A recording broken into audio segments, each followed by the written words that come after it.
बिस्मिल्लाहिर्रहमानिर्रहीम। अस्सलाम वालेकुम नाज़रीन। वैसे तो पाकिस्तान को गुज़िश्ता 60 साल के दौरान कई तारीख़ दिन देखने को मिले, लेकिन 16 दिसंबर का दिन पाकिस्तानी तारीख़ का स्याह तरीन दिन है। एक मरतबा 16 दिसंबर के इस दिन को पाकिस्तान टूटा और फिर 16 दिसंबर 2014 को तमाम पाकिस्तानियों के दिल टूटे। 16 दिसंबर 1971 को पाकिस्तान का एक हिस्सा मशरिकी पाकिस्तान हमसे अलग हुआ, जबकि 16 दिसंबर 2014 को पाकिस्तान पे दहशतगर्दों ने एक ऐसा हमला कर दिया जिसने पूरे पाकिस्तान को हिला के रख दिया। आज के इस जरगे में हम ये जानने की कोशिश करेंगे कि इन दोनों सानहात से हमने क्या सबक लिया है। और मेरे साथ आज के जरगे में 3 बड़ी जमातों के 3 अहम तरीन रहनुमा साथ होंगे। हमारी कोशिश होगी कि हर हफ्ते हम उस हफ्ते के अहम वाक़यात का एक राउंड अप आपको पेश करें, और इसमें जो मैं समझता हूँ कि बाकी सियासी क़यादत के लिए ये एक मिसाल भी है, ये तीनों शख्सियात इस हवाले से कि भरपूर सियासी इख्तिलाफ़ के बावजूद इन तीनों की भरपूर दोस्ती और जोड़ी भी बरकरार रहती है। तो एक होंगे हुकूमत पाकिस्तान और इमरान ख़ान साहब के तर्जुमान जनाब फ़वाद हुसैन चौधरी साहब, वफ़ाकी वज़ीर इत्तलाआत और नशरियात, और दूसरे होंगे बिलावल भुट्टो ज़रदारी साहब के दस्ते रास्त और उनके तर्जुमान सेनेटर मुस्तफ़ा नवाज़ कोकर साहब, और तीसरे होंगे जो आज अगरचे दुबई से हमें ज्वाइन कर रहे हैं लेकिन इंशाअल्लाह अगले हफ्ते से इधर स्टूडियो में रौनक अफरोज़ होंगे, मियां नवाज़ शरीफ साहब के दस्ते रास्त सेनेटर डॉक्टर मुसद्दिक मलिक साहब। तो फवाद साहब, पहले सानिया मशरिकी पाकिस्तान, आप क्या समझते हैं कि बुनियादी ज़िम्मेदारी किस पे आयद होती है? देखिए, मेरे ख़्याल में जो 1971 वाला हमारा जो सानिया है उसकी बुनियाद कोई 2 सालों में या 4 सालों में नहीं रखी गई थी। ये अगर आप 1946 में ही मौलाना अबुल कलाम आज़ाद की जो इसके ऊपर एक सीरीज़ ऑफ आर्टिकल्स जो उन्होंने लिखी थी, अगर वो पढ़ें तो वो 1946 में ही मौलाना अबुल कलाम आज़ाद कह रहे थे कि जिस तरीके से आप फेडरेटिंग यूनिट्स बना रहे हैं और आपके दरमियान कोई बात मुश्तरक नहीं है, एक तो इलाकाई तफादुत था बहुत ज़्यादा, दरमियान में हिंदुस्तान का इलाका आता था, फिर एक पॉलिटिकल उसकी जो बाइंडिंग फोर्स है वो सिर्फ ये कहना कि उधर भी मुसलमान है इधर भी मुसलमान है, वो काफ़ी नहीं था। ना उनकी ज्योग्राफिकली वो इकट्ठे थे, ना लिंग्विस्टिकली इकट्ठे थे। तो उसके बाद तो ज़रूरत तो ये थी कि जितनी हम आपस में एक कर सकते, एक मुख्तलिफ़ फैक्टर्स क्रिएट कर सकते जिसमें बाइंडिंग फोर्स जिसको हम कहते हैं, वो नहीं हो सकी। और जब लियाकत अली ख़ान की शहादत हुई तो उसके बाद फिर हुआ ये कि जो एक, और आपको याद होगा कि जब पहले ही जो मौजूदा पाकिस्तान है, कुछ लोग कहते हैं कि इसमें भी बहुत सारे फॉल्ट लाइंस हैं, तो क्या वो बाइंडिंग फोर्स हम बना सकें इस बाकी पाकिस्तान में? इसमें एक तो चले इस्लाम का तो है ही है, लेकिन इसके अलावा इसकी ज्योग्राफिकल अलाइनमेंट है जो इकट्ठी है। इसके साथ साथ हमारे अब इंटरेस्ट एक दूसरे से जुड़े हुए हैं। जी मुस्तफ़ा कोकर साहब।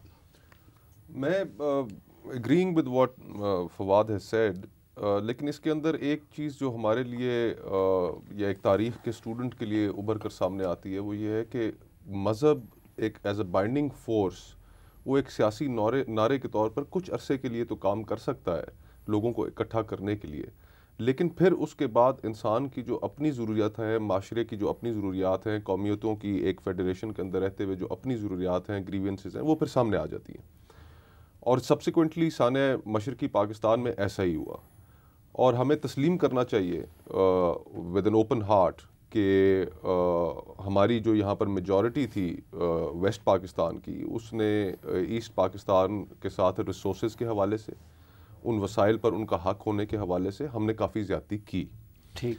और तारीख़ से इंसान सीखता तभी है जब इंसान उसके ऊपर नज़र दौड़ाकर अपनी गलतियों को भी सामने रखे और उनसे फिर एक जायज़ा लेने की कोशिश करे। गो कि पाकिस्तान पीपल्स पार्टी को शायद बहुत ज़्यादा लोग इस चीज़ का क्रेडिट ना दें, लेकिन ये एक बात अपनी जगह पर अहम है कि 18वीं तरमीम के ज़रिए सूबों को वो तमाम हकूक़ देना जिन हकूक़ का वो मुतालबा कर रहे थे। नहीं, मैं ये कह रहा था कि देखिए 73 का कॉन्स्टिट्यूशन, फिर 18th अमेंडमेंट, फिर इसी तरह कई और बाइंडिंग फोर्सेस आ गई हैं, इकोनॉमिक डिपेंडेंसी एक दूसरे पे बढ़ गई है, उर्दू को एक कौमी ज़ुबान की हैसियत हासिल हो गई। जिस तरह उर्दू बांग्लादेश वालों के लिए अजनबी थी, इसी तरह अब वो पख्तूनों के लिए, बलोचों के लिए या सिंधियों के लिए अजनबी नहीं है। तो आप नहीं समझते कि ये सेफ्टी वॉल्स काफ़ी आ गए हैं? सेफ्टी वॉल्स बहुत आ गए हैं। और फिर जो हमारी जो एक्सट्रीम नेशनलिस्ट पॉलिटिकल पार्टीज़ थी, उनकी आप 70s की सियासत देखें, 80s की सियासत देखें, 90s की सियासत देखें और आज की सियासत देखें, तो उसमें भी बड़ा फ़र्क आ गया। और वो इन्हीं चीज़ों की वजह से फ़र्क आया है कि इस वक्त जो हम पाकिस्तान के अंदर जितनी कौमें बसती हैं, उनकी आपस में एक दूसरे के ऊपर इंटरडिपेंडेंसी इतनी हो गई है, और इस रीजन में अब हमारा एक दूसरे के साथ चले बगैर गुजारा नामुमकिन है। लेकिन अभी भी फॉल्ट लाइंस ऐसी हैं कि जिनको हमें टेकन फॉर ग्रांटेड नहीं लेना चाहिए। जी डॉक्टर और जो फैसला साजी है, मैं सिर्फ ये लफ्ज़ ऐड कर दूं कि जो बड़े पॉलिसी लेवल के जो फैसले हैं, उस फैसला साजी के अंदर जो सूबों के ग्रीवेंसेस हैं, उनको मद्देनज़र रख के करना चाहिए। जी डॉक्टर साहब, एक तो ये बात इनकी अपनी जगह कि बहुत सारी बाइंडिंग फोर्सेस आ गई है, लेकिन कुछ लोग कहते हैं कि देखिए कौमी जमातें, खुसूसन पीपल्स पार्टी, वो उसी तरह कौमी जमात नहीं रही, एक सूबे तक सुकड़ रही है, फिर मुस्लिम लीग नून शायद पंजाब तक सुकड़ रही है, अगरचे एक और जमात सामने आ गई है PTI की, जो कि तमाम सूबों में उसकी नुमाइंदगी है। एक तो इस हवाले से आप क्या समझते हैं जो हमारी मौजूदा कौमी जमातें हैं उनका किरदार, और दूसरा फ़ौज का हमने ज़िक्र नहीं किया कि पाकिस्तानी फ़ौज जो ज़ाहिरी बात है कि इस वक्त एक कौमी फ़ौज है कई हवालों से, तो फ़ौज के होते हुए हमें इस तरह के ख़तरात को जहन में लाना चाहिए। देखिए, मैं वहीं से बात शुरू करूंगा जहां से अभी चौधरी साहब ने और खोकर साहब ने बात ख़त्म की है। पहली बात तो ये है कि बैनुल अक़वामी सतह पे अगर आप एग्जांपल्स देखना चाहें, जिस तरह चौधरी साहब ने बात शुरू की थी, तो जर्मन्स जो थे, जर्मनी बनने के बहुत पहले से जर्मन थे, यानी जर्मनी बाद में बना और वहाँ के लोग जर्मन पहले थे। तो ये बात तो बिल्कुल ठीक है कि जब आप देखते हैं पाकिस्तान जब बना तो उसमें उस तरह की यकसानियत नहीं थी जिस तरह जर्मनी में थी।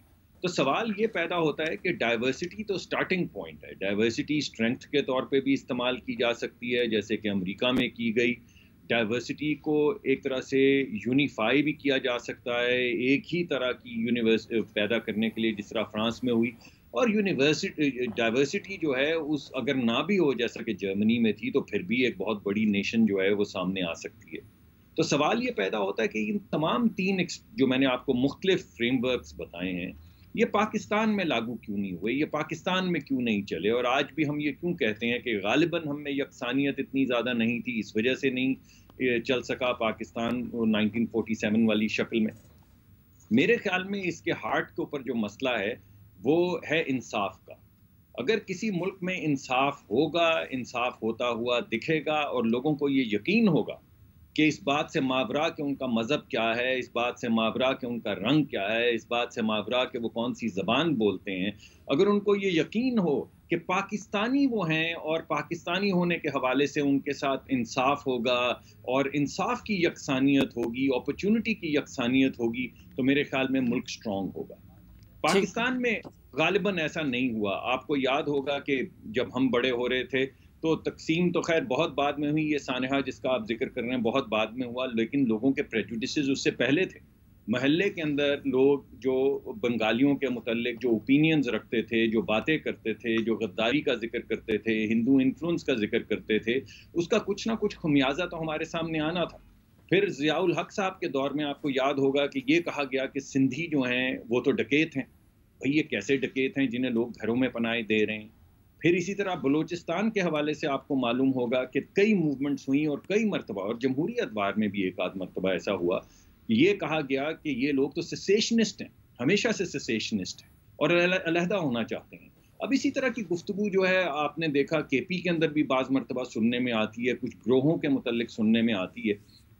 तो जहाँ पे बैनुल अक़वामी इन्फ्लुएंस पाकिस्तान में है और हमें करना चाहिए, उसका सदेबाब करना चाहिए, वहाँ पे अंदरूनी तौर पे हमें इंसाफ और पाकिस्तानी होने का एक इकट्ठा हमारा जो इकट्ठ है उसकी जो अहमियत है उसको उजागर करना चाहिए इंसाफ के ज़रिए और तरक्की के ज़रिए, और मैं समझता हूँ वो हम भरपूर अंदाज में नहीं करते। फौज साहब, वो बाइंडिंग फोर्सेस अपनी जगह पे, क्या ये जो इंसाफ की बात उन्होंने की है कि हम उस हवाले से तमाम कौमियतों को मुतमईन करने के लिए किसी निज़ाम की तरफ जा रहे हैं या कि नहीं, हम दूर होते जा रहे हैं? अच्छा, मैं थोड़ा सा आपको एक करना चाहता हूँ कि जो दो बड़े इवेंट्स थे ना, उसने होता तो ये है कि जिस तरह से बिल्कुल मुस्तफ़ा और डॉक्टर साहब सही करेंगे, एक सोसाइटी के अंदर चीज़ें होती हैं, लेकिन फिर इवेंट्स होते हैं जो उसका सिंबल बन जाते हैं चीज़ों का। तो दो बड़े इवेंट्स जो थे, उन्होंने बंगालियों को यकीनी तौर के ऊपर पाकिस्तान से दूर किया। एक तो जब हमने जाके वहाँ पे कहा कि उर्दू जो है वो नेशनल लैंग्वेज होगी, और सेंसिटिविटी थी उस वक्त बहुत ज़्यादा बंगाली लैंग्वेज को लेके, क्योंकि बंगालियों का फ़र्क ये था हमारे इधर से, कह लीजिए कि नॉर्थ इंडिया से, वो ये था कि बंगाल की अपनी बहुत ही स्ट्रॉन्ग अदब की जो थी, अदब का उनका जो बहुत स्ट्रॉन्ग था, उनका एक अपना कल्चरल बहुत बड़ा एक कह लीजिए कि हायरार्की थी जिसके ऊपर वो they were always proud of, from Tipu Sultan से लेकर के जहाँ तक आप जाएंगे, बहुत बड़ा उनका एक था। सो उनको कहा गया कि नहीं, उर्दू नेशनल लैंग्वेज होगी। फिर उसके बाद 65 में जब मोहतरमा फातिमा जिन्ना का इलेक्शन हरवाया गया, उस वक्त वो जो एक इवेंट था, that was I would say एक डिसाइसिव इवेंट था कि जहाँ पे जो ये हमारा फैसला हो गया कि इसके बाद जो है, उसके बाद 65 की वॉर हुई। अब भी दो चीज़ें हमें नज़र आती, एक तो जो इलेक्शन हुआ उसके हवाले से ज़ाहिर बात है कि पीपल्स पार्टी और नून लीग तो क्या, उस पर बलोच कौम परस्तों को भी ऑब्जेक्शन है, उस पर उर्दू बोलने वालों को भी। ऐसे ही है ना, जो हारने वाले, ये इलेक्शन ऐसा नहीं है, ये तो हारने वालों को वैसे एक शौकिया कह रहे हैं ना। 65 का जो इलेक्शन था ना, 65 के इलेक्शन को तो खैर आप इससे अच्छा, ये तो यानी कि वो इलेक्शन भी इसी किस्म का इलेक्शन था जो इस दौर में हुआ है। ये तो खैर सबके सामने है ना कैसे नहीं, एक और अच्छा, मैं एक पॉइंट अपना और पहले मुकम्मल कर रहा हूँ इसको, इसके ऊपर आता हूँ। जो डिफरेंस है ना पाकिस्तान और ये जब 1947 का जो पाकिस्तान था, जब मशरकी, और इसमें हमारा उस वक्त शायद मुझे लगता है, मेरी गट फीलिंग है कि हमारी जो लीडरशिप थी, जो हमारी हिंदुस्तान की लीडरशिप थी, उसने जो कन्फेडरेशन के कॉन्सेप्ट्स हैं, जो अमेरिकन कॉन्सेप्ट्स हैं, उससे उस तरह से आशना नहीं थी जिस तरह के बरतानवी यूनिटरी फॉर्म ऑफ गवर्नमेंट से वो आशना थी। अगर अमेरिका जो था वो एक कन्फेडरेशन से शुरू हुआ था, उसके अंदर जो रियासतें हैं वो तकरीबन आज़ाद मुल्क थे, कोई उनमें आपस में कुछ भी, हर रियासत का अपना आइन था, हर रियासत का अपना झंडा था। लेकिन अल्टीमेटली क्या हुआ कि रियासतों को लगा कि अगर वो इकट्ठे रहेंगे तो उनकी ताकत बढ़ेगी, लिहाजा वो कन्फेडरेशन से फेडरेशन की तरफ आए। हमारे यहाँ ये जो 18वीं तरमीम की जिस तरह मुस्तफ़ा ने रेफ़र किया है, हम एक बहुत स्ट्रॉन्ग फेडरेशन से, हम जो है वो अब हमने अपनी, हम कन्फेडरेशन तो नहीं कहेंगे, लेकिन हमने बहुत सारी पावर्स जो हैं वो प्रोविंसेस को दी। अमेरिका और फ्रांस वगैरह में उल्टा शुरू हुआ था। आई विश कि उस वक्त हम एक कन्फेडरेशन से इब्तिदा करते instead of a strong federation. अगर हम कन्फेडरेशन से इब्तिदा करते तो शायद आज हम जो है वो फेडरेशन। अच्छा फवाद साहब, एक मुख्तसर सी ब्रेक लेते हैं, वापस आएंगे तो गुफ्तगू को यहीं करेंगे और मुस्तफ़ा नवाज़ खोकर साहब और मुसद्दिक मलिक साहब रिस्पॉन्ड करना चाहते हैं फवाद चौधरी साहब को। हमारे साथ रहिए। एक बार फिर खुशामदीद आपको जरगे में। आज के जरगे में हमारे साथ पाकिस्तान तहरीक इंसाफ और हुकूमत की नुमाइंदगी के लिए मौजूद है फवाद हुसैन चौधरी साहब, पीपल्स पार्टी की नुमाइंदगी कर रहे हैं मुस्तफ़ा नवाज़ खोकर साहब, और मुस्लिम लीग नून की नुमाइंदगी कर रहे हैं सेनेटर मुसद्दिक मलिक साहब। जी अच्छा, ये हम जितनी गुफ्तगू एक पैराए में कर रहे हैं, उसमें हमें एक चीज़ मद्देनज़र रखनी चाहिए कि जैसे जैसे टाइम इवॉल्व करता जाएगा, आपके नए इश्यूज़ आते जाएंगे और रीजनल पॉलिटिक्स को सामने रखकर आपके नए इश्यूज़ के ऊपर सियासत भी नई डेवलप होती जाएगी। ठीक, अब जिस तरह अगर 70 से पीछे आप चले जाएँ तो हमारे यहाँ रशियन इन्वेजन उस वक्त तक नहीं हुई थी अफ़गानिस्तान के अंदर, और जब से वो इन्वेजन हुई फिर जिहाद, वहाँ पर एक स्पॉन्सर्ड जिहाद शुरू किया गया जिसमें अमेरिका भी मुलव्वस था, मगरब भी था, पाकिस्तान की रियासत भी थी। तो उसके बाद इस खित्ते की सियासत के अंदर एक और बड़ी तब्दीली आई। तो ये एक ऑन गोइंग प्रोसेस है जिसके अंदर इवेंट्स ऐसे हो जाते हैं कि जो फिर एक नया रुख चीज़ों को लेने पर मजबूर करते हैं।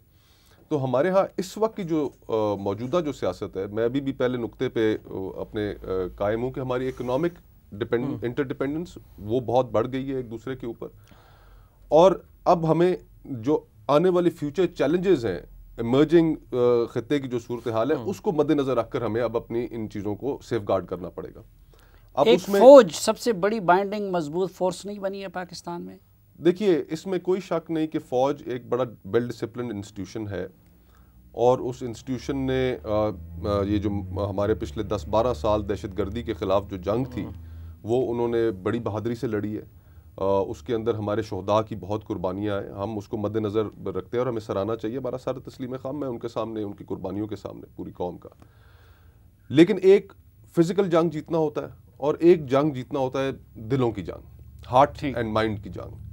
दहशतगर्दी के इस जंग के बाद अभी मेरी नज़र में वो जो दिलों की और जहनों की जो जंग थी वो अभी तक हम नहीं जीत पाए। अच्छा, बिल्कुल। उसका जीतने के लिए क्या करना चाहिए? देखिए, सबसे पहली चीज़ कि आपने एपीएस स्कूल के साने का जिक्र किया, बिलाशुबा बहुत बड़ा सानिया था हमें जगाने के लिए। और उस वक्त इस मुल्क की तमाम political forces including security establishment एक टेबल पर बैठे और उन्होंने एक कागज़ का टुकड़ा तैयार किया जिसको नेशनल एक्शन प्लान का नाम दिया गया। और तमाम पॉलिटिकल फोर्सेस ने, तमाम स्टेक होल्डर्स ने मुत्तफिक होकर उसके अंदर वो तमाम चीज़ें लिख दी जो इस माशरे में वो जहनों की जंग जीतने के लिए ज़रूरी थी। ठीक। और माजरत से आज तक वो डॉक्यूमेंट बनाने के बाद से आज तक उसके ऊपर मनोअन अमल नहीं हुआ। अच्छा, उस पर हम अलग से बात करेंगे। डॉक्टर मुसद्दिक मलिक साहब, देखिए, बात यह है कि जब आप इलेक्शन के बाद छोड़ दें सारी बातें, एक जिक्र किया चौधरी साहब ने ज़बान का, बिल्कुल सही जिक्र किया कि एक मुल्क के 54-55% लोग एक ज़बान बोलते हैं। सिर्फ अदब की बात नहीं है, जहाँ पे बहुत ज़्यादा स्ट्रॉन्ग रिटन ट्रेडिशन नहीं, वहाँ पे भी बड़ी शानदार ओरल ट्रेडिशन है। सिंध में भी है, पंजाब में भी है, केपी में भी है, शायरी की भी है, आर्ट की भी है। बात यह है कि वो तरीका कार क्या है, वो फ्रेमवर्क क्या है कि मुल्क के 55% लोग एक ज़बान बोलते हैं और एक दूसरी ज़बान को जो मुल्क के 2-3-4% लोग बोल रहे हों उसको नेशनल लैंग्वेज जब करार दिया जाता है तो उससे कोई ना कोई रिटेलिएशन तो पैदा होनी है। लेकिन ये बात ज़बान तक महदूद नहीं थी। आपने इलेक्शन करवाया, इलेक्शन एक पार्टी जीत गई, आपने कहा क्योंकि ये पार्टी जीती है इन्हें तो हुकूमत नहीं दी जा सकती। आप मुझे ये बताइए, जब लोगों के पास हक के खुद इरादियत ना हो, जब वो वोट दें और उसके बाद आप बोलें जीतने वाले। अच्छा, मैं ज़रा फवाद साहब का मौका ले लूँ। जी फवाद साहब, देखिए, पहली बात तो ये है कि मैं मीडिया ये जो डिबेट और फ्रीडम ऑफ एक्सप्रेशन की बात हो रही है, मेरे ख्याल में तो पाकिस्तान जो है ना, इसमें कोई ऐसा इशू नहीं है। फ्री डिबेट का पाकिस्तान में जितना रूम है, कोई मुकाबला ही नहीं है हमारा किसी थर्ड वर्ल्ड से या मुस्लिम मुल्कों में। तो हम किसी से कोई मुकाबला ही नहीं है। हम तो बहुत ज़्यादा यहाँ पर फ्रीडम है। फर्स्ट वर्ड से भी इनफैक्ट हम कई जगहों के ऊपर मुकाबला, लेकिन हमने अपना निज़ाम किसी अरब मुल्क से तो नहीं लिया ना, हमने तो मगरिब से और ब्रिटिश तो उनसे भी हम उतने ही आज़ाद हैं जितने वो हैं, कोई ऐसा मसला नहीं है। सम टाइम मिसाल के तौर के ऊपर यहाँ पर बहुत एक समझिए जो क्रिटिसिज्म है, फॉर एग्जांपल सबसे ज़्यादा ताकतवर इदारा तो फ़ौज ही है ना, किसी भी मुल्क में फ़ौज ही होता है। फ़ौज के ऊपर बहुत क्रिटिसिज्म होता है, उनकी पॉलिसीज़ के ऊपर बहुत क्रिटिसिज्म होता है। नहीं, मैं वो उसकी तो ज़ाहिर बात है कि क्रिटिसिज्म की पाकिस्तान में हुकूमत के ऊपर हमारा आज आप अगर आज की भी आप अखबार लाइन्स हैं उन पर डिबेट होनी चाहिए या कि नहीं होनी चाहिए? नहीं, उस पर तो डिबेट हो ही रही है। होनी ना होने का तो प्रॉब्लम ही नहीं है, यहाँ पे तो बहुत डिबेट हो रही है। अच्छा, इसमें सबसे पहले तो आप फॉल्ट लाइंस वो आइडेंटिफाई करें ना कि आज की पाकिस्तान की दौरे हाजिर की वो फॉल्ट लाइंस है क्या, और फिर ये नाजरीन पर भी छोड़ें कि वो भी इस चीज़ का फैसला करें कि आया उन तक वो आप लोगों ने तो आइडेंटिफाई की होंगे, आपके नज़दीक क्या हैं? अब इस वक्त हम आज से कुछ अर्सा पहले बिलावल साहब के साथ मैं उधर गया गिलगित बल्तिस्तान। वहाँ पर हम जिस जगह गए, ये नहीं कि पीपल्स पार्टी के कारकुन हो, डॉक्टर्स हों, लॉयर्स हों, इंजीनियर्स हों, सहाफ़ी हों, जिस जगह वो जाएं वो उन्होंने कहा कि जी हम सरज़मीन बेआइन पर रह रहे हैं और हमें हमारे हकूक़ दिए जाएँ। इस वक्त गिलगित बल्तिस्तान में वो हकूक़ नहीं है जो उनके पास होने चाहिए। ऑल्दो अभी मेरे ख्याल से सुप्रीम कोर्ट भी उसके ऊपर कोशिश कर रही है और गवर्नमेंट भी कोशिश कर रही है, लेकिन बड़े अरसे से हमने वो हकूक़ डिनाई करके रखे। बहुत बड़ी फॉल्ट लाइन है, बड़ा गम गुस्सा है। फिर उसके बाद, और ये चीज़ें हमें सॉल्व करनी है। फिर उसके बाद खैबर पख्तूनख्वा में जो वॉर ऑन टेरर थी उसके ऑब्वियसली इफ़ेक्ट्स आए हैं। इस खित्ते के अंदर एक बहुत बड़ी इंटरनेशनल भी एक सियासत हुई है और उसके हमें अपनी रिस्पॉन्सिबिलिटीज़ का भी इज़हार करते हुए उस प्रॉब्लम को भी एड्रेस करना चाहिए।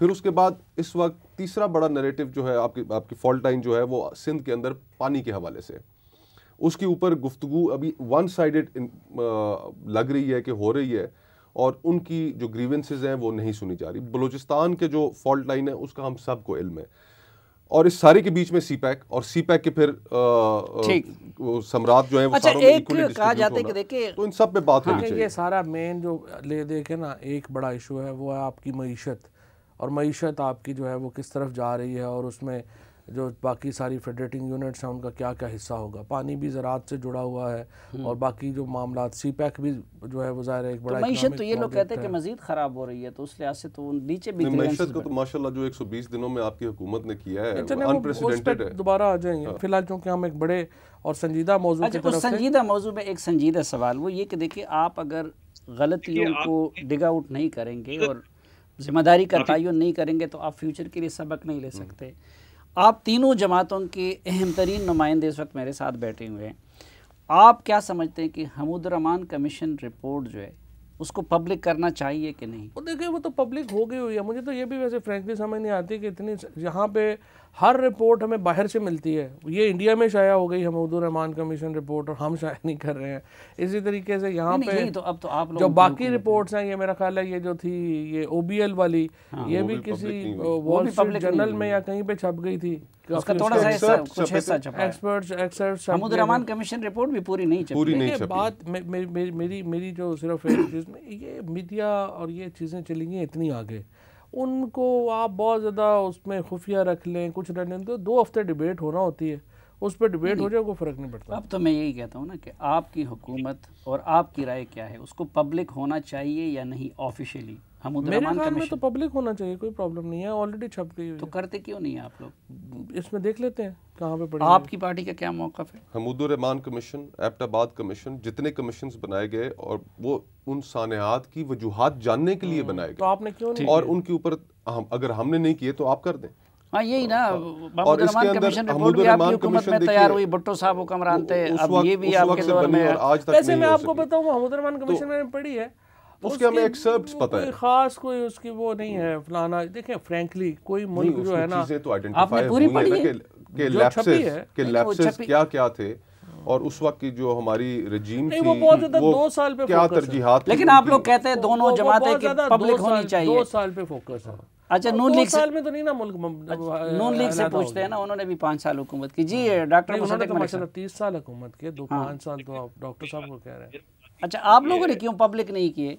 देखिए मेरे ख्याल में पूरी दुनिया के अंदर ऐसा होता है कि एक लिमिटेशन होती है कि जो मुल्क के खुफिया तरीन भी जो बातें होती हैं, जो कॉन्फिडेंशियल होती हैं, उनके ऊपर एक लिमिटेशन 10, 20, 25 साल की होती है, 30 साल की होती है, जिसके बाद वो मंजर आम पे आ जाती हैं ताकि उनको पर तहकीक की जा सके और उनको असल शक्ल में एक मुकम्मल तौर पे देखा जाए और एक लिजिटिमेट डॉक्यूमेंट के तौर पे देखा जाए और फिर उसके ऊपर रिसर्च की जाए, उस पर गुफ्तगू की जाए, उस पर उस वक्त की सियासी जमातों के तबसरे लिए जाएं ताकि आने वाले वक्तों में सीखा जा सके। तो अगर किसी वक्त मुल्की मामलात हसास हों और आप समझते हैं कि 10-20 साल के लिए ये मुल्की सीक्रेट नहीं आया होना चाहिए, जो अमेरिका में भी ऐसा कानून है, यूरोप के अंदर भी तमाम तकरीबन ममालिक में है, तो आप बेशक 10-20 साल का उसके ऊपर लिमिटेशन दें, मगर किसी रिपोर्ट का कभी सामने ना आना 50 साल बाद ये समझ नहीं आता। एक मुख्तसर सी ब्रेक, वापस आएंगे तो नेशनल एक्शन प्लान के हवाले से बात होगी।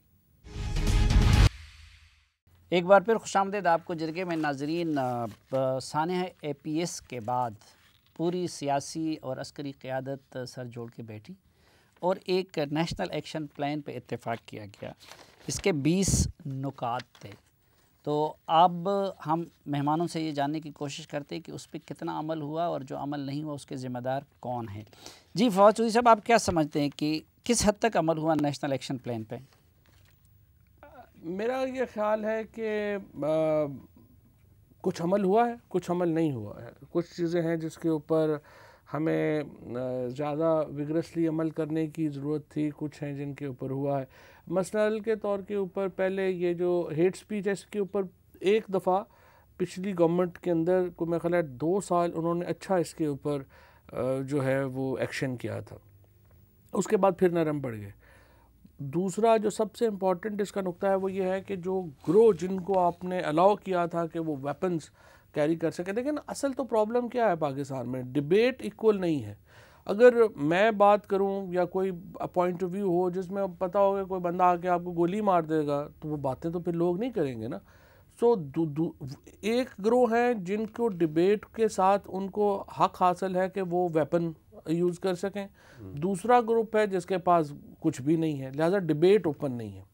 और डिबेट ओपन हो ही नहीं सकती अगर एक तरफ ताकत है एक तरफ नहीं है। लिहाजा रियासत की ये जिम्मेदारी थी कि वो एक ऐसा माहौल क्रिएट करे जिसमें मोनोपोली ओवर वायलेंस हो, यानी रियासत के पास ये इख्तियार हो कि उसको कहाँ पे ताकत इस्तेमाल करनी है, कहाँ पर ताकत इस्तेमाल नहीं करनी है। ठीक, ये जो एक बुनियादी एक समझिए कि रियासत का, जैसे हम वो लैटिन में कहते हैं कि साइना का नॉन है, बुनियाद है जो रियासत जिसके ऊपर खड़ी होती है, वो हमारा नहीं था। अब हमने वो ग्रुप से लिया है, एक ग्रुप के ख़िलाफ़ जैसे हमने अभी कार्रवाई आके की है, काफ़ी अल्हम्दुलिल्लाह इफेक्टिव कार्रवाई है और आगे उसको चलेगी, बाकी ग्रुप्स के ख़िलाफ़ भी हमें इसमें जाना पड़ेगा। लेकिन कोई चंद महीने पहले उस ग्रुप को आप लोग सपोर्ट भी करते रहे ना? नहीं, सपोर्ट कोई नहीं करते रहे हैं, वो आपके लीडर को अपने अल्फाज याद है उनके? किसी को मैंने सपोर्ट किया। अच्छा मुसद्दिक मलिक साहब, आप लोग क्यों अमल नहीं कर सके इस सानहे के बाद भी और नेशनल एक्शन प्लान की तश्कील के बाद भी? आपकी हुकूमत के पास 3-4 साल थे, क्यों अमल नहीं करवा सके? देखिए, मैं एक तरह से चौधरी साहब से अग्री करता हूँ। टेक्निकली काफ़ी चीज़ें हुई, आपको मालूम है 14 लाख लोग जो हैं कोमिंग ऑपरेशन के ज़रिए उनको गिरफ़्तार किया गया, उसमें बहुत से दहशतगर्द भी थे। तकरीबन 15,000 लोग जो हैं उनको लाउड स्पीकर के गलत इस्तेमाल पे गिरफ़्तार किया गया, मुकदमात दर्ज किए गए। 6-7 हज़ार लोग ऐसे हैं जिनको हेट स्पीच में गिरफ़्तार किया गया।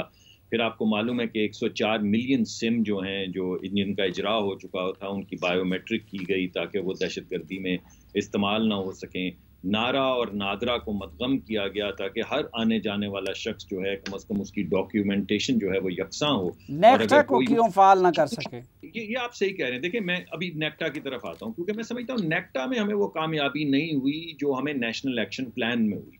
नेशनल एक्शन प्लान का बहुत बड़ा एक नुक्ता नज़र जो था वो नैरेटिव था। आपको याद होगा एक ज़माने में तमाम जो दहशतगर्द तंजीमें थी वो हीरो समझे जाते थे और उनको सेलिब्रेट हम भी करते थे और वेस्ट भी करता था, और वो वाइट हाउस के अंदर जाके तस्वीरें खिंचवाया करते थे। फिर परवेज़ मुशर्रफ साहब के दौर के अंदर गुड और बैड तालिबान आ गए, फिर हम गुड तालिबान को सेलिब्रेट करते रहे। लेकिन आज आप नैरेटिव देखेंगे कोई गुड तालिबान नहीं रह गया, टेलीविज़न के ऊपर भी नहीं रह गया, कौमी शऊर में भी नहीं रह गया, कौमी बयानिए में भी नहीं रह गया। सब लोग कहते हैं दहशतगर्दों को जाना चाहिए, दहशतगर्द तंजीमों को जाना चाहिए। तो ये नैरेटिव की कामयाबी है। लेकिन एक जो बुनियादी नुक्ता था कि क्रिमिनल जस्टिस सिस्टम की तश्कील नो, उसमें तो रत्ती भर भी पेशरफ्त नहीं हुई, बल्कि उल्टा आपकी अपनी जमात भी जुडिशरी के बारे में फरियाद करने लगी। मेरे ख्याल में आपका ये क्रिटिसिज्म बिल्कुल बरहक है। मैं समझता हूँ जुडिशल रिफॉर्म्स जो हमें चाहिए थी वो हमने नहीं की हैं, उसमें हमारा भी हाथ है और 18वीं तरमीम के बाद हाई कोर्ट सुप्रीम कोर्ट का भी हाथ है, क्योंकि 18वीं तरमीम के बाद बजटिंग वगैरह तो हमारे पास रह गई, मगर वो तमाम इदारे ज़ेली अदालतें जो हैं वो चली गई हाई कोर्ट और सुप्रीम कोर्ट के पास। इस वजह से जो उनका काम था गालिबन उनको करना चाहिए था, जो हमारा कानून एडमिनिस्ट्रेटिव काम था गालिबन हमें बेहतर करना चाहिए था। लेकिन ये एक ऐसा इलाका है जिसमें मैं समझता हूँ कि हमने वो मिलिट्री कोर्ट्स बनाया, उनको बारहा एक्सटेंड किया, और ये हमारी कामयाबी नहीं है। अच्छा मुस्तफ़ा खोकर साहब, आप क्या समझते हैं कि इस वक्त 2-3 साल गुजर गए हैं, कई डेवलपमेंट्स हो चुकी हैं, आप क्या समझते हैं कि यही नेशनल एक्शन प्लान काफ़ी है या कि इसको रिवाइज करना चाहिए उसी तरह दोबारा कौमी क़यादत को बैठ के? और दूसरा, आप क्या समझते हैं कि इस पे अमल दरामद को यकीनी बनाने के लिए क्या करना चाहिए हुकूमत को, अपोजिशन को, सिविल इदारों को, मिलिट्री को?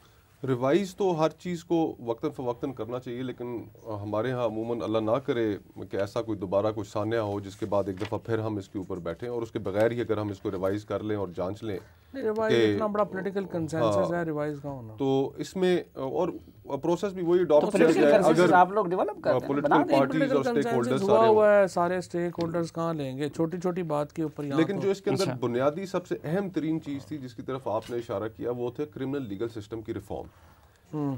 और हमारे यहाँ क्रिमिनल लीगल सिस्टम की रिफॉर्म अनफॉर्चुनेटली, हालांकि मिलिट्री कोर्ट्स भी बनाई गई उसी चीज़ को एड्रेस करने के लिए, और मिलिट्री कोर्ट्स इसलिए बनाई गई कि ये उस वक्त तक होंगी। ये वो पीपल्स पार्टी में अपने वो मुर्तज़ा वहाब साहब को तो कहें कि जो स्ट्रीट क्राइम को टेररिज्म डिक्लेयर कर रहे हैं उनको, नहीं वो तो खैर एक डिफरेंट टॉपिक है ना, वो तो उसके ऊपर वो ऑब्वियसली प्रोविंशियल असेंबली से डिबेट होकर आएगा, वो इसी तरह कोई मनोन बन तो नहीं जाएगा, वो डिबेट होगा और डिबेट में स्ट्रीमलाइन हो कर रहे हैं ना कि कोशिश थी कि मिलिट्री अफरीदी साहब को कहे ना कि वो जिस तरह की जो है रटी रटाई तकरीरें कर रहे हैं। अच्छा, मैं जो बात कर रहा था, जो नुक्ता उठा रहा था कि मिलिट्री कोर्ट्स एक स्टॉप गैप अरेंजमेंट थी कि उसके दौरान क्रिमिनल लीगल सिस्टम की रिफॉर्म की जाएगी, और जब तक वो रिफॉर्म हो नहीं जाती तो ये कुछ अरसे के लिए मिलिट्री कोर्ट्स हैं जो जल्द इन चीज़ों का फैसला।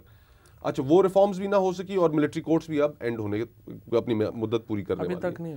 और फिर दूसरी चीज़ कि इसके अंदर हमने अपना जो कौमी बयानिया है जो नेक्टा का मजबूत करना था वो चीज़ें अपनी जगह पर नहीं हो सकी, लेकिन एक अभी भी बहुत बड़ा लूप होल है जिसकी वजह से आज भी हम FATF की ग्रे लिस्ट में हैं।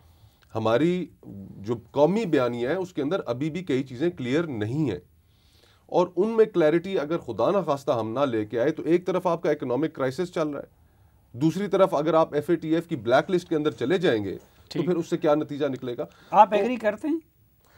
देखिए, मेरे ख्याल में जो बयानिया है ना वो काफ़ी हद तक उसमें इम्प्रूवमेंट आई है। ये बात मैं कुछ बातें हैं, सही कह रहे हैं मुस्तफ़ा, जिनमें अभी भी जो है क्लैरिटी और चाहिए, लेकिन तो क्लैरिटी लाते क्यों नहीं? अब हुकूमत तो आपकी नहीं, क्लैरिटी लाना इतना उस तरह से होता नहीं। क्लैरिटी है, एग्जीक्यूशन में प्रॉब्लम्स आती हैं कई दफ़ा के ऊपर, आपको चाहिए भी होती है, फिर कैपेसिटी इश्यूज आ जाते हैं, हिकमत अमली क्या है वो आ जाती है। एक चीज़ जो इतने साल आपने किया है, ज़ाहिर है उसको। अच्छा मुस्तफ़ा, अब एक तो ज़ाहिर बात है कि जो हमारा जस्टिस सिस्टम है उसमें तो हम कोई भी बेहतरी या तब्दीली नहीं ला सके हैं।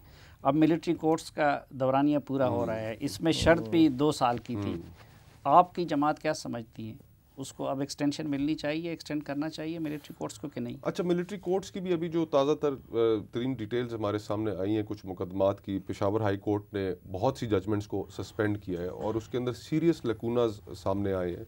तो इस तरह के लकूनाज जो हैं वो पूरे के पूरे प्रोसेस को अंडरमाइन करते हैं, और अभी उनको रिव्यू करेंगे और फिर इसके ऊपर एक ग्रेटर डिबेट होगा पार्लियामेंट के अंदर, और फिर ही फैसला किया जाएगा कि आया इनकी कोई अफादियत भी रही या नहीं रही। हुकूमत की इंटेंशंस क्या है मिलिट्री कोर्ट्स को मजीद एक्सटेंड करने? मैंने कैबिनेट में 2-3 दफ़ा ये बात हुई है, और फ़रोग़ नसीम साहब को ये टास्क दिया गया है कि वो इसको रीवैम्प करें, हमारे जो टेररिज्म लॉज हैं। और मैं बिल्कुल मैं इत्तफ़ाक़ करता हूँ इसको फौरी तौर के ऊपर हमें, अगर बाकी जो, चूँकि इसमें ज़्यादातर प्रोविंशियल एलिमेंट आना है, तो इसमें जो सूबाई हुकूमतें हैं उनके साथ मिल बैठ के हमारा जो टेररिज्म का जो कोर्ट स्ट्रक्चर है ना, अब हमने ये सबसे ज़्यादा ज़्यादती की है कि एंटी टेररिज्म कोर्ट्स को बना दिया है हीनियस ऑफेंसेस ट्राई करने की कोर्ट्स। सो जब तक ये हम इन कोर्ट्स को उस मकसद के लिए इस्तेमाल नहीं करेंगे जिस मकसद के लिए ये बनी थी। हमारे यहाँ एक और जो सबसे हमारा महबूब गवर्नेंस का तरीका है वो ये है कि हम एग्जिस्टिंग इदारों को बिल्कुल ठीक नहीं करते, हम पैरेलल इदारे बना देते हैं। अब हमने एक कोर्ट बनाई, फिर दूसरी बनाई, फिर तीसरी बनाई, फिर चौथी बनाई, अब पता ही नहीं चलता किधर जाना है क्या नहीं करना। पैरेलल जुरिसडिक्शंस क्रिएट नहीं करनी चाहिए। फ़रोग़ नसीम साहब इस पर लगे हुए हैं, मुझे उम्मीद है कि he will come up with something. जी मुसद्दिक मलिक साहब, मिलिट्री कोर्ट्स के बारे में आपकी जमात का क्या मौक़िफ़ है?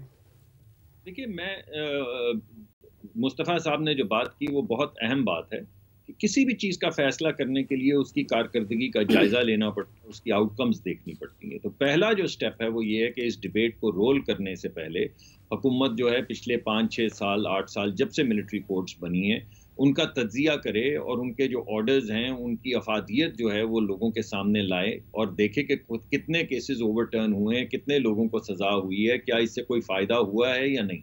उस फ़ायदे की बुनियाद के ऊपर बात को आगे बढ़ाया जाए। दूसरी बात ये है अहम कि ये एक बड़ा मैकेनिज़्म होता है मिलिट्री कोर्ट को लेकर आना, तो इसको बड़ा केयरफुली आगे ले जाना चाहिए। और मुझे लगता है, ये मेरी राय है, कि क्योंकि हम वो रिफॉर्म्स जो हमें करना चाहिए थी नहीं कर पाए, इस वजह से अगर आउटकम्स पॉजिटिव हैं तो शायद हमें इनको बढ़ाना पड़े, लेकिन अगर आउटकम्स पॉजिटिव नहीं है और उनके बनने से कोई फ़ायदा नहीं हुआ तो फिर मेरे ख्याल में उसको आगे बढ़ाने का कोई जवाज़ नहीं। मगर हर 2 सूरतों में जो रिफॉर्म है जो हम नहीं अभी तक कर पाए और हम हाथ मजबूत करेंगे इस मौजूदा हुकूमत के, अगर वो रिफॉर्म को के एजेंडा को आगे लाएगी, वो करना बहुत ज़्यादा ज़रूरी है। और इसके अंदर बहुत ज़्यादा अहम रोल 18वीं तरमीम के बाद सुप्रीम कोर्ट और हाई कोर्ट्स को करना होगा, क्योंकि ज़ेली अदालतें उनकी मातहत हैं, तो उनको भी हाथ हुकूमत के साथ हुकूमत के मजबूत करने होंगे ताकि ये तमाम रिफॉर्म्स की जाएं। इन रिफॉर्म्स के बगैर हम आगे नहीं बढ़ पाएंगे। ये एक पैच वर्क है, ड्रैकोनियन पैच वर्क है, जो हमें बड़ा केयरफुली इवैल्यूएट करना चाहिए।